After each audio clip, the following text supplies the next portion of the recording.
Bonjour à tous, je vais vous raconter l'histoire du petit poisson d'or. Il était une fois un pauvre pêcheur qui habitait dans une modeste maison au bord de la mer. Un matin, il se rendit à la pêche comme à l'accoutumée, chargé de filets. Gare à toi si tu reviens les mains vides, lui cria sa femme de la porte. Arrivé sur la rive, il avait à peine jeté ses filets qu'il vit briller quelque chose au milieu des mailles fines. Quel étrange poisson, se dit-il en prenant en main un petit poisson jaune. Sa surprise devint encore plus grande lorsque ce dernier lui adressa la parole. Gentil pêcheur, laisse-moi partir, je suis le fils du roi de la mer. Si tu me libères, j'exaucerai tous tes désirs. Le pêcheur, étonné par ce prodige, rejeta immédiatement le petit poisson à l'eau. Et lorsqu'il rentra chez lui et raconta l'étrange histoire à son épouse, celle-ci le réprimanda. Mais comment? S'il t'a dit qu'il pouvait exaucer tous tes désirs, il fallait lui demander quelque chose avant de le libérer. Retourne sur la rive et si tu le trouves, dis-lui que j'ai besoin d'un nouveau baquet. Regarde dans quel état est le nôtre. Le pauvre homme retourna vers la mer et appela le poisson qui arriva aussitôt. Je suis là, tu me cherchais? Dit-il en sortant sa tête de l'eau. Le pêcheur lui expliqua le désir de sa femme, et la réponse du poisson ne se fit pas attendre. Tu as été bon avec moi. Rentre chez toi et tu verras que ton désir a été exaucé. Croyant avoir enfin satisfait sa femme, le pêcheur, heureux, rentra chez lui. Il avait à peine ouvert la porte que sa femme s'écria. C'est bien vrai!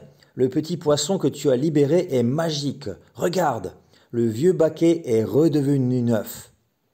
Cependant, si le pouvoir du petit poisson est grand, nous ne devons pas nous contenter de voir exaucer un misérable vœu. Retourne au bord de la mer et demande-lui une grande maison neuve. Le pêcheur retourna à la mer en courant. Qui sait si je le retrouverai? Espérons qu'il ne soit pas reparti. Petit poisson, appela-t-il une nouvelle fois de la rive. Je suis là, que veux-tu encore? Fut la réponse du petit poisson. Tu sais, ma femme voudrait... C'est bien ce que je pensais, dit le petit poisson. Que veut-elle cette fois? Une grande maison, murmura en hésitant le pêcheur. D'accord, tu as été bon avec moi et j'exaucerai ton désir. Cette fois, le pêcheur rentra chez lui lentement, en savourant la satisfaction d'avoir rendu sa femme heureuse avec une maison neuve. Il apercevait déjà le toit de la belle maison lorsque sa femme accourut au-devant de lui comme une furie. Maintenant que nous savons l'étendue du pouvoir magique du petit poisson, nous ne devons pas nous contenter d'une maison. Demandons-lui davantage. Cours tout de suite lui demander un vrai palais et non une simple maison comme celle-ci. Et de beaux vêtements et des bijoux aussi. Le pêcheur devint triste et eut envie de se fâcher. Mais, habitué depuis des années à subir l'arrogance de son épouse, il ne sut pas refuser et retourna lentement vers la rive. Cette fois, il était inquiet. Il appela le petit poisson qui tarda à se montrer. « Je regrette de te déranger encore une fois, mais ma femme a changé d'idée. Elle voudrait un beau palais et... Cette fois encore, le petit poisson exauça le vœu du pêcheur, mais il parut moins aimable qu'avant. Soulagé à l'idée d'avoir réussi à satisfaire encore une fois son épouse, le brave homme s'en retourna chez lui. Sa maison était devenue une demeure princière. Quelle merveille! En haut de l'escalier qui conduisait au château, son épouse l'attendait impatiemment, vêtue comme une grande dame couverte de bijoux. Retourne lui demander. Mais comment? Un palais aussi beau? Nous devrions nous contenter maintenant de ce que nous avons. Tu ne crois pas que tu exagères? Osa répondre le pêcheur en l'interrompant. Retourne sur tes pas, t'ai-je dit, obéis, et demande-lui de me faire devenir impératrice. Découragé, le pauvre pêcheur s'en retourna vers la mer. Une terrible tempête s'était levée. Le ciel était noir, de violents éclairs déchiraient l'obscurité et de grosses lames se brisaient sur la côte. Agenouillé sur les rochers, au beau milieu des embruns, il appela longuement le petit poisson, mais à voix basse. Lorsque celui-ci apparut, il lui exposa la dernière requête de sa femme.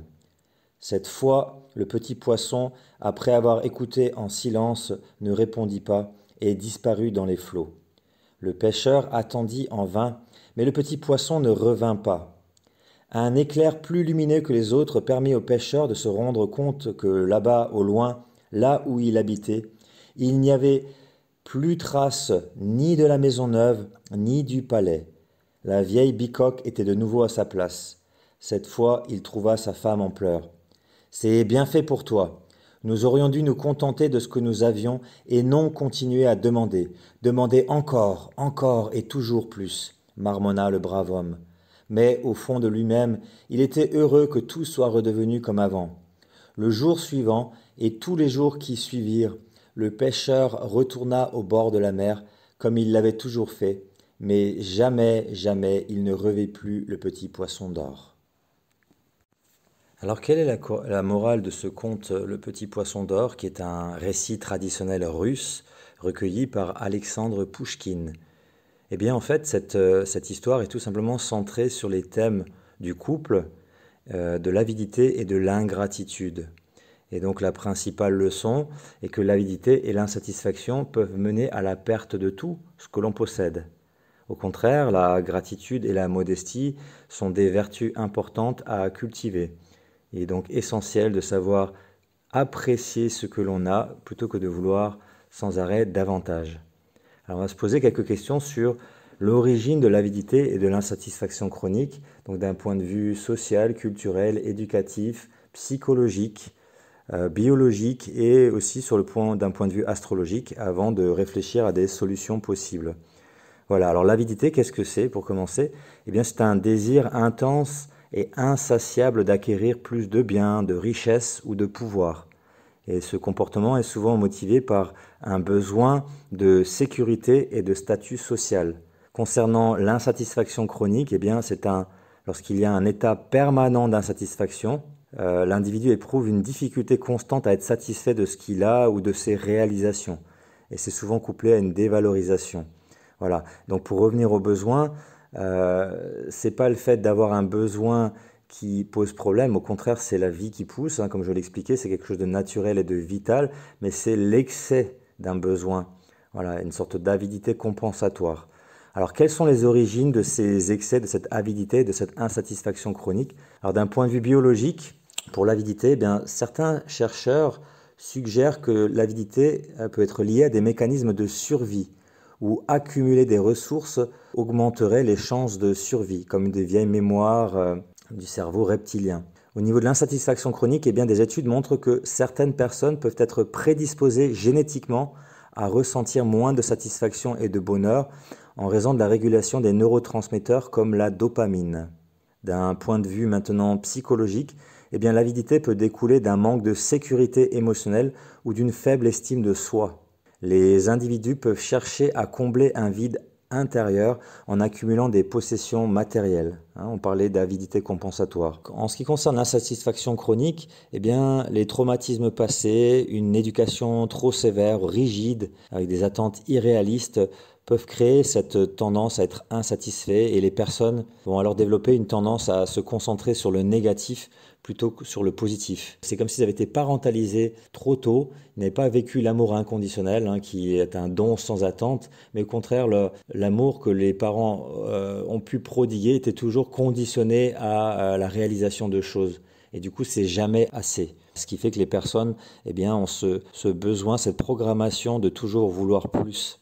Et au niveau culturel et social, c'est pareil, on est dans les sociétés occidentales qui valorisent la réussite matérielle et la richesse, ça peut encourager des comportements d'avidité. Les messages médiatiques, publicitaires renforcent souvent cette quête incessante de plus. Et dans les sociétés où la comparaison sociale est courante et où l'accent est mis sur la perfection et la réussite, les individus peuvent se sentir constamment en insuffisance et dans l'insatisfaction. Et cela, bien sûr, a des conséquences, notamment sur le bien-être mental, puisque l'insatisfaction chronique et l'avidité peuvent mener à des troubles comme l'anxiété, la dépression et le stress chronique.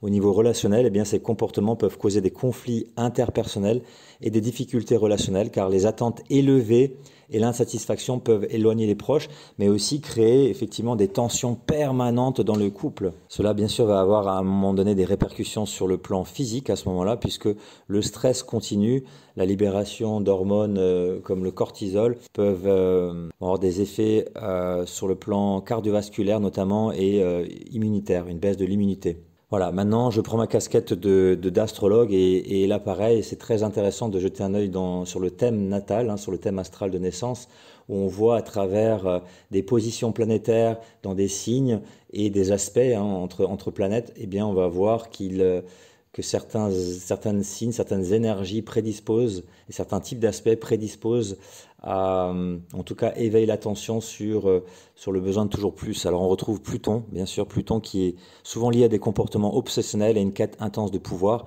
de manière secrète. On a Mars aussi qui représente l'agressivité et cette compétition excessive pour obtenir ce que l'on désire.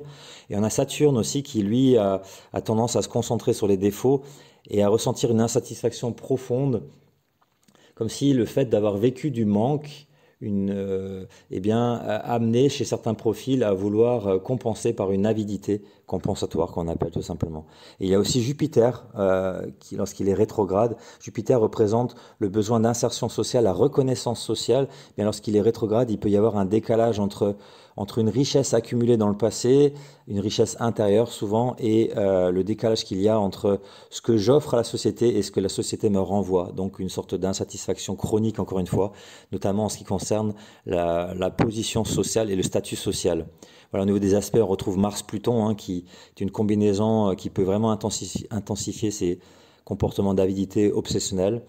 Voilà, et donc les signes, c'est les signes du Scorpion, du Capricorne, mais aussi de la Balance, contrairement à qui est un signe doux vénusien, mais qui a aussi pour maître Saturne, second maître Saturne, et donc on peut rechercher constamment une perfection, un équilibre qui en fait n'arriveront jamais. Voilà. Et les signes de feu aussi sont des signes quand même qui ont besoin de briller. Le Bélier a besoin d'être le numéro un et toujours dans un esprit de compétition, de comparaison. Le Lion, effectivement, il veut se tailler la part du lion, il veut pouvoir briller.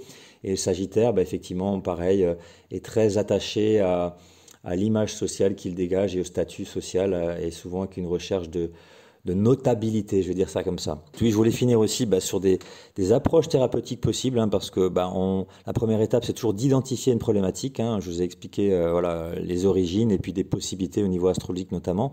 Et il y a bien sûr des moyens de travailler avec la psychologie, bien sûr, les thérapies, les TCC, thérapie cognitivo-comportementale, la sophrologie, ou l'hypnose ericksonienne, qui sont des approches qui peuvent aider à reprogrammer les pensées, les comportements négatifs liés à l'avidité et à l'insatisfaction, développer la conscience des schémas corporels et apprécier vraiment cet instant présent qui va permettre de se recentrer, de réduire cette projection, ce désir incessant de toujours plus.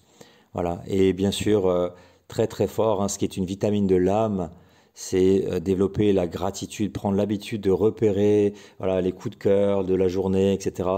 Qu'est-ce que l'autre au niveau du couple m'apporte, etc. Donc pratiquer la gratitude et la célébration, ça permet de changer de focus de ce qui manque, à se concentrer sur ce qui est présent et positif déjà dans sa vie et le partager, et ce qui ne va pas manquer de l'amplifier. Voilà, puisque l'énergie suit la pensée. Si je me concentre sur le positif, sur ce qui me fait du bien, sur ce que j'ai déjà, sur la richesse de la relation, eh bien ça va amplifier cette énergie déjà présente plutôt que de se focaliser sur ce qu'il manque. Voilà, je vous embrasse et je vous dis à très bientôt et au plaisir de vous rencontrer et de partager d'autres choses avec vous.